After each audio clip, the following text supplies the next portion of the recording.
Ever since we heard of Ascension happening in the Ever After, it was pretty clear that at least one of our main cast was going to go through it at some point throughout the volume. And as of episode 8 of RWBY Volume 9, RWBY has now ascended by her own choice. And we are left with the question, what exactly is going to happen to RWBY after this point? Will she be changed completely from the RWBY that we had come to know and love throughout these first 9 volumes of the series? Or will she rediscover that resolve that she had at the beginning of the series? Be reborn as the her that she always wanted to be when she was still her? That she wanted to protect people, to be the hero, and regain that innocence that she had, the confidence and resolve to always do what she thought was right.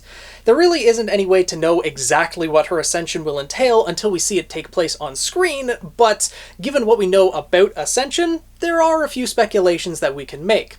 Assuming, of course, that we can actually trust what the cat has said about Ascension as truthful, because, well, given episode 8 as well, we can't really trust anything the cat has said as completely accurate. If we can trust what the cat said as accurate, that individuals are reborn as the them who they wanted to be when they were still them, then we have to consider what exactly that would be for RWBY. Right before her ascension, she blatantly says she no longer wants to be her. But is she herself when she's saying that? Arguably, she's not. She's given in to despair, there's been so many things that have been weighing her down, and she's not herself at that moment. But would Ascension take that into account? Because the RWBY that we've come to know and love has not really been all that present this volume. The weight of the burdens that have been put on her have been slowly wearing her down. And hopefully, the ideal situation is that RWBY will be reborn with that renewed confidence. But it's not going to be thanks to RWBY by herself that this is accomplished, because RWBY is not ascending by herself. When RWBY drank that tea, started glowing, the hole opened up in the ground, and she was brought to the tree, she was not brought there alone. Little, too, also started glowing at the exact same moment as RWBY, and fell into the exact same hole. Little and RWBY are shown to be connected in this moment. Because if Little was a separate entity, the moment that Neo stomped Little, in theory, Little should have ascended at that moment. But instead, waited until RWBY ascended. So perhaps that idea that people presented early on in the volume, that Little is connected to RWBY, that Little is a physical manifestation of that childhood innocence, that childhood wonder, and that optimism that RWBY always had, well, that might actually be accurate. Little has always described themself as RWBY's guide throughout this volume. But Little never really had that great of a sense of direction or any idea how exactly to help RWBY. Little's goal was always to guide RWBY to the tree. Now Little and RWBY are both at the tree, and Little will probably guide RWBY through her ascension. And RWBY's ascension will probably involve confronting a number of different characters. There will be Little, who will be helping RWBY through this, and Little might actually be a character that we've been introduced to in this volume. Either Alex or Lewis. My money would be on Alex, given that, as I've mentioned in a couple other videos already, Alice's name from the Alice in Wonderland story was Alice Liddell, or Alice Little. So, if Little does turn out to be Alex, that would bring a lot of connections into place. That Little, upon ascending, might regain the memories of being Alex. We also saw Alex's dagger at the blacksmith shop. RWBY was drawn to it, initially seeing it as Penny's blade. So, Alex, and in that same vein, also Summer, considering RWBY saw both of their weapons at the blacksmith shop, are going to be a part of RWBY's ascension. Whether Little is Alex or not, I think Alex is going to appear in front of RWBY as well as Summer, and RWBY is going to have some heart-to-hearts, do some soul-searching during her ascension, and I think be reminded of some things that she's forgotten. How she's strayed from her path, but, as the blacksmith said, no one is ever truly lost. That through the connections she's made throughout her life, and learning from both Alex and Summer, RWBY will be able to learn from their mistakes and regrets, their hopes and aspirations, and in turn rediscover what she's wanted to be, the journey that she's on. And I think the main takeaway that RWBY is going to have from talking to both of these individuals is that RWBY is not alone. She has the rest of her team fighting with her, and really the rest of the world fighting alongside her in that goal of defeating Salem. She is not going it alone, like Summer did, and like Alex did. From what John said about Alex's story, Alex pushed everyone else away. She became distrusting and distant from all of them. She pushed herself away and started isolating herself. Similar to what RWBY is doing now. There are a number of parallels between what we know of Alex's story and what RWBY has been going through this volume. But I think through talking to Alex, she will come to realize the mistakes that she's made and be more resolved as she's moving forward.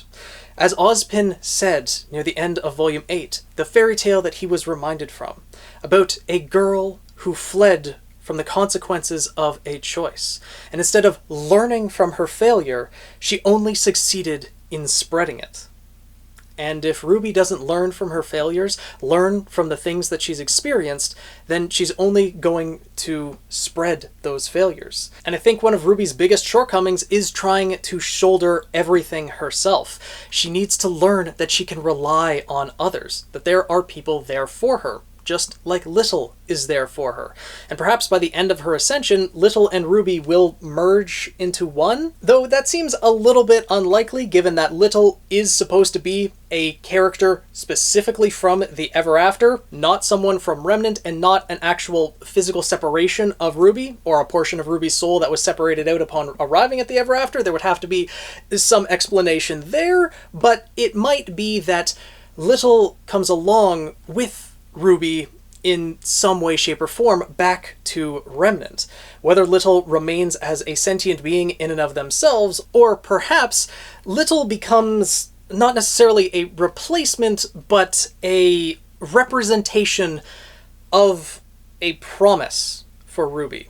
Not replacing the mother's promise that RWBY gave up, but something new. Perhaps this means that RWBY will get a new emblem by the end of Volume 9, but the fact that RWBY gave up her emblem, saying that this contains a mother's promise, and Little has been emphasizing, especially at the beginning of Episode 8, why is Little still following RWBY?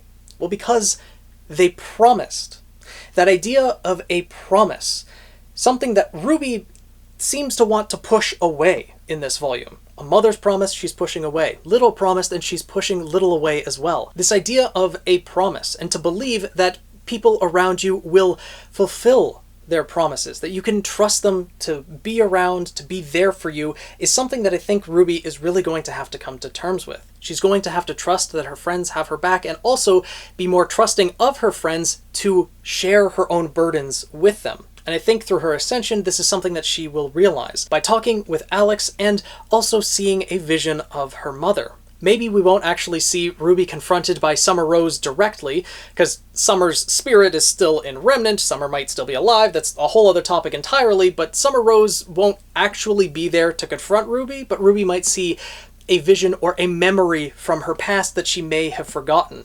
The entire scope of Summer's promise, that mother's promise that Summer made to RWBY, is certainly going to come up again this volume. And I think it's through her ascension that RWBY will be reminded of the promise that Summer made and the feelings behind it. And that will help RWBY come to terms with all of the things that she's experienced up until now. And then maybe she will put her burdens aside and choose one of the weapons on the wall. And if she does, it would likely be Summer's weapon. And if she does choose Summer's weapon, is that actually the weapon that she would get? As we saw when she first picked up Penny's blade, it was masked as something else. She saw Penny's blade, but it was actually Alex's dagger. So if it is Summer's weapon hanging on the wall, then maybe when RWBY picks it up, it will be Crescent Rose. RWBY did fall into the hole with Crescent Rose, and perhaps this will just be a reforged version of Crescent Rose. Maybe it'll be Crescent Rose in combination with Summer's weapon, or maybe it'll be something new entirely. But I kind of doubt that's the case, because given that each individual huntsman and huntress has trained with their given weapon for years to learn to master it. That is what they rely on in battle, and their skill in wielding it could mean the difference between life and death for not only them, but the people they're trying to protect. I think it's pretty safe to say that RWBY's weapon will remain largely the same for the fact that she's going to still wield a scythe. But it might be reforged into something new, maybe more powerful. Maybe that'll give her some edge when she gets back to Remnant if there's extra power in it. Or maybe, which is kind of my hope, is that her weapon will become a conduit for RWBY's own power. That being the silver-eyed warrior power that she has. When RWBY looked at the weapon of Summer Rose, Summer's eyes glowed. The silver eyes activated, and then the cat snapped RWBY out of that vision. So that could be implying that when RWBY comes out of the Ascension, that she has a new power and is able to wield the silver eyes better. I think when she's in a sound state of mind, she'll just readily be able to use the silver eyes better. I've theorized this for a while now, but that a person's mental state really dictates how well their silver eyes can focus and if they could actually be corrupted. That is how Salem is able to take advantage of them, by having a silver-eyed warrior give in to despair and then can, corrupt them with Grimm, probably how the Hound was created and something of that nature. But if RWBY is able to come out of her Ascension with more resolve, then she will likely have a better control of her silver eyes, and possibly a weapon that is geared towards that. Maybe able to focus the silver-eyed power or something like that. That'd be cool to see, though I don't know how likely that is, so there are really just a lot of unknowns when it comes to RWBY's Ascension and what it's going to entail. I don't think that RWBY is going to be remade as someone completely different, because, well, that would kind of devalue a lot of the character development that she's gone through thus far. And that also just wouldn't really fit with who RWBY is. In her darkest moment, she doesn't want to be herself anymore. But she really isn't herself when she's saying that.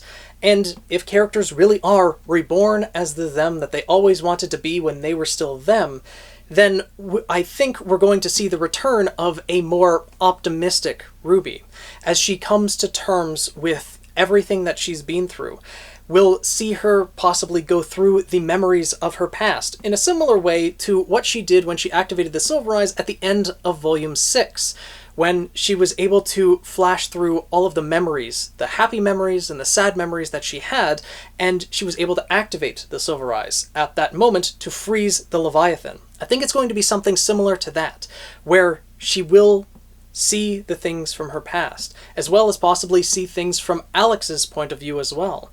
Learn from the failures and experiences that she has had, as well as following the advice of others, with Alex, with Little, possibly with Summer, and from then be reborn as the her that she always wanted to be. At least that's what I'm hoping right now, but we'll have to wait and see, because this volume has gotten incredibly dark in the last few episodes, and, well, I don't know if it's going to lighten up that much by the end of it. Hopefully things will turn out alright for RWBY, she'll be returned at the tree, and be able to get there in time to prevent the cat from escaping to Remnant in Neo's body. Also, now that I mentioned the cat again, one other thing I want to bring up that may play a factor, maybe not, is if the cat actually succeeded in sharing a part of its heart with RWBY when the cat tried to possess her. Because if the cat did succeed in sharing part of its heart with RWBY, then that might also play a factor in her Ascension, but there's no real way to tell at this moment. Still, something I wanted to bring up though, because it could be very relevant, and honestly, the cat's own plan may have backfired if it did. Shared some of its heart with RWBY, acts as a point of conflict during her Ascension, and through that conflict she comes out better and more resolved as a result. Resolved to thwart the cat's plans, or something of that nature. Not really sure, but figured I'd mention it. All in all, these last two episodes of RWBY Volume 9 are going to be pretty insane, and there's a lot to look forward to. So let me know your thoughts down in the comments below on RWBY's Ascension and what you think it's going to entail. Do you think that RWBY will be changed completely, or do you think that she will remain largely the same after going through a lot of self-reflection and coming to terms with a lot of the things that she's experienced? That's the route that I think it's gonna go, that I'm hoping it's gonna go, but it could go a different route as well. It also depends on if we're going to remain in the Ever After longer than just the entirety of Volume 9, if we're going to remain there into the beginning of Volume 10, and how far they want to delve into this, because there is a lot that still needs to happen, and well, we'll just have to see, and I would love to know your thoughts down below. If you guys enjoyed this video, want to see more like it, more RWBY content, make sure to subscribe and join the Guild of the Eternal Flame. If you're a fan of No Game No Life, make sure to check out my second channel, The Daily Flugel. And if you want to see some games played live, make sure to check out my Twitch channel, linked in the description below. I stream every Tuesday and Saturday. And I'll see you guys in the next video.